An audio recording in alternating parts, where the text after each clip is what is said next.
All right, guys, welcome everyone. So, today we're going to be talking about decision making under uncertainty. We're going to be talking about the concepts of prices, lotteries, and the preferences, utility functions, MEU, expected utility theorem. Okay, so a very fun topic, simple topic. Let's dive right into it. So, first of all, these are the items we're going to cover. We're going to talk about prices and lotteries. We're going to talk about preferences. We're going to talk about what are rational preferences, then come to the MEU or the maximum expected utility principle, and finally talk about the expected utility theorem here. Let's go right in. So, what are outcomes? Outcomes can come in two different categories. They can be prizes and lotteries. A prize can be anything such as a prize like $10, and they can be a lottery.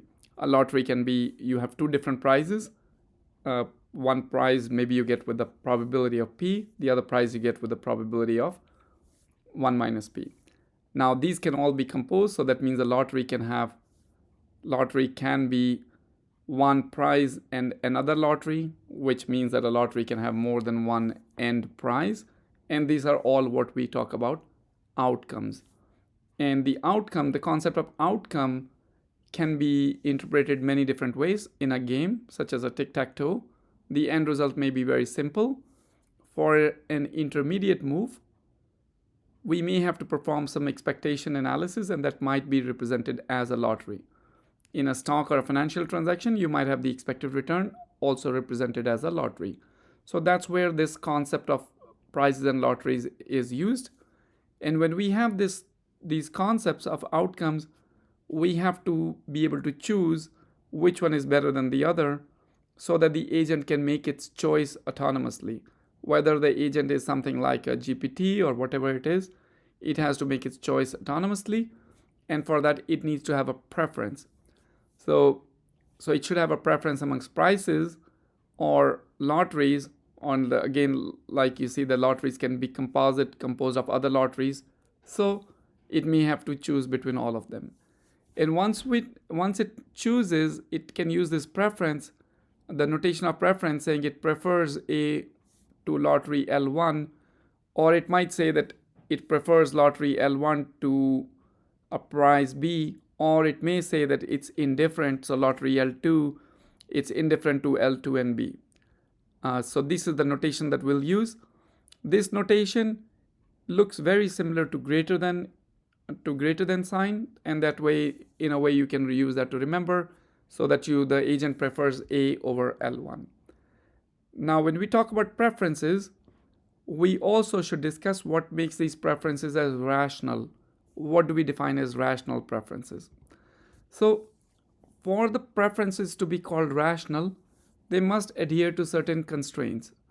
The easiest one is that this concept of transitivity, that if you prefer A to B and you prefer B to C, then you surely must prefer A to C.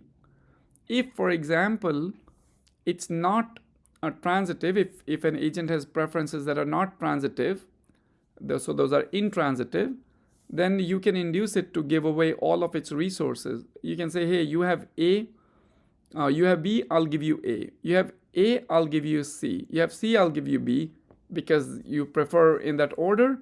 So using intransitive preferences, the agent can essentially lose all of its resources and be back to square one. In graph theory, the closest concept here comes to be that of a negative cycle. So, of course, the preferences should generally be rational, and in this case, they should be transitive. So, transitivity is one simple requirement for rational preferences. There are others as well.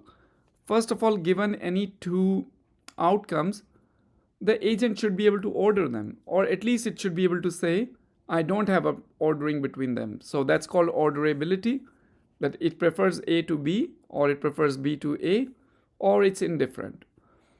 Transitivity, like we discussed earlier. And here's another one.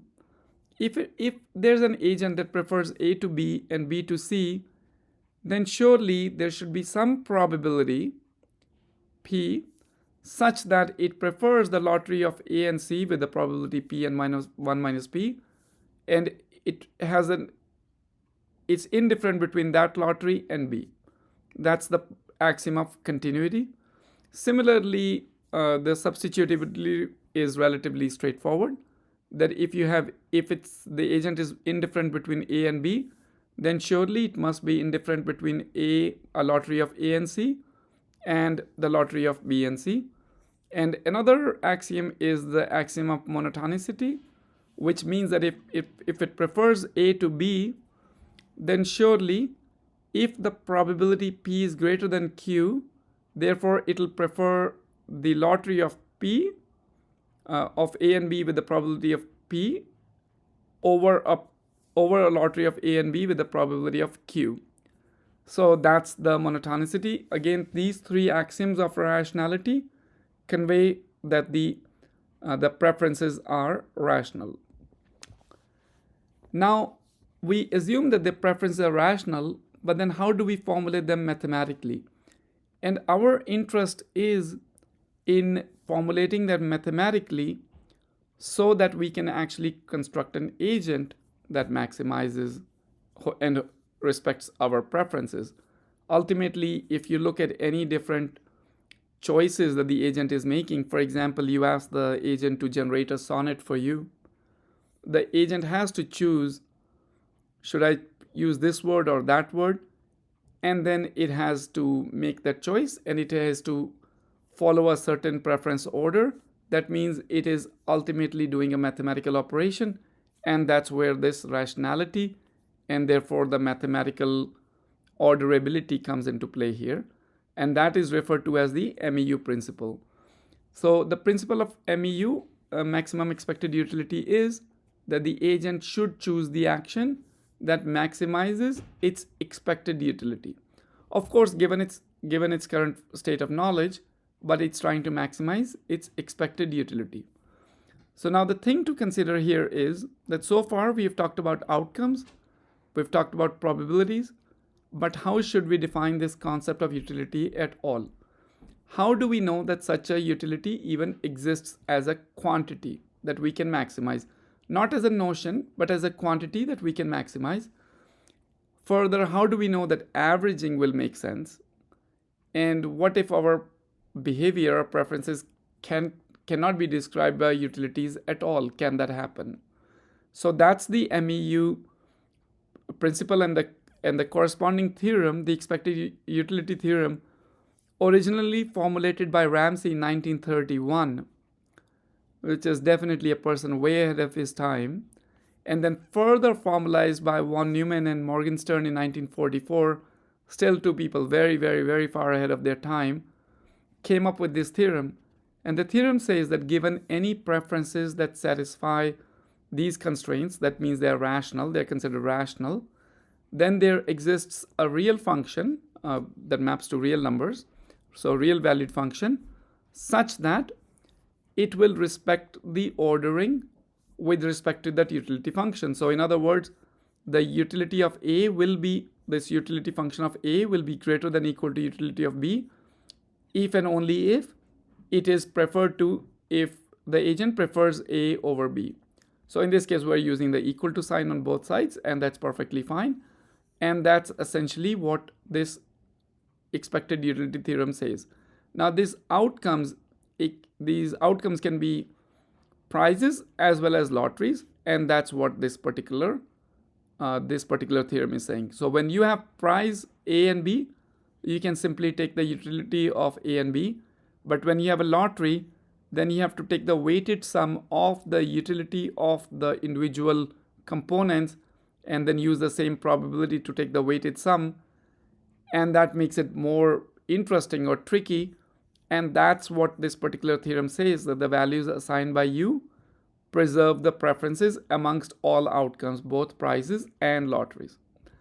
So if we think about this a little bit further, we can say the utility function, let's suppose there's a utility function of u of s, which measures the desirability of a certain state or outcome.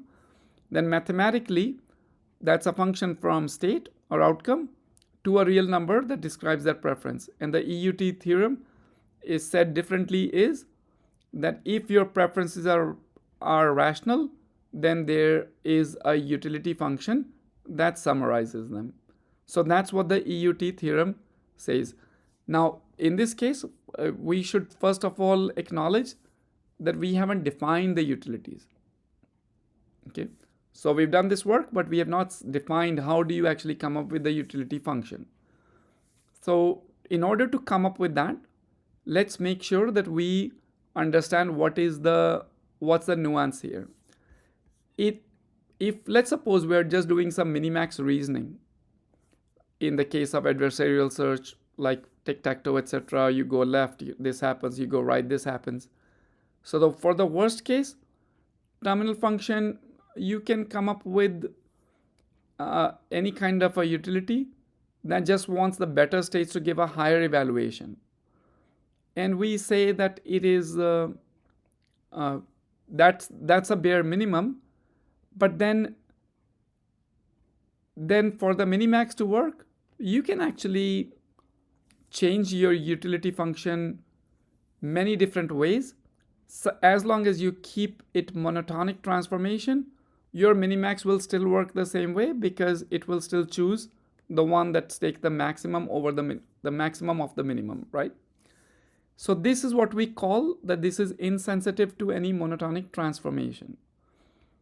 However, if we start doing Expectimax, that means we are taking into account the averages, then we want magnitudes to be meaningful. Okay, this is a subtle point, and this is the difference that we must understand and appreciate in order to understand what is the real problem with defining utility. Let me paint a little bit different picture here. Let's suppose you have a minimax here. So for a moment, don't think of this as the Expectimax node, rather than think of it as don't think of it as expectation node rather than minimum node. So if you're looking at the max min, then you have 0, 40, 20, 30. The min is 0, the min is 20. So the max will be 20. That's the maximum of these two mins. Same thing here, you change it to 0, 1600. The min is 0, min is 400. Max will be 400. So even though you change these two things to be x square, your answer will not change. You will still go to the right hand side node here. However, if we change this now to be Expectimax here, so that means this is the max node and this is the expectation node, expected value node, then you change them from 0, 40, 20, 30 to 0, 1600, 400, 900.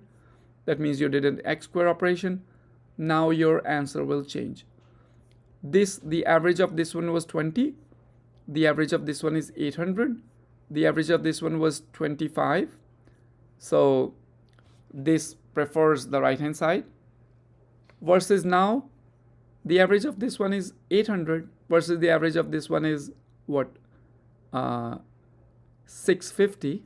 So now it prefers the left hand side node here. So now we get two different answers when using Expectimax. So even though our transformation is monotonic, the Expectimax result has changed. And that's essentially a problem that we want to understand on how to define the utilities here. Again, this lecture does not quite address how to define the utility, but it does address all of these points on why this stuff is important. And again, the MEU principle outlines that the agent should choose the action that maximizes expected utility. That means the agent has the notion of utility in its mind. The agent doesn't have a mind, but in its math, it has the notion of utility here. Now, we do acknowledge that an agent can be entirely rational. That means it's consistent with MEU without actually having representing the concept of utility at all. And it could be because it has a lookup table or it's a reflex agent. So it still does the right thing, even though it has no concept of the utility function, but it still is doing the right thing. But for more complicated things, such as an example of a DeepSeek, etc., it will need to have the concept of quantifying it so it can maximize it. So that's all we have for you today. The end result, the big end result is that an agent can capture rational preferences by defining the concept of utility inside and then maximizing it. And that is essentially how an agent can be rational in that sense of the word here. Okay, that's all I have. Keep learning.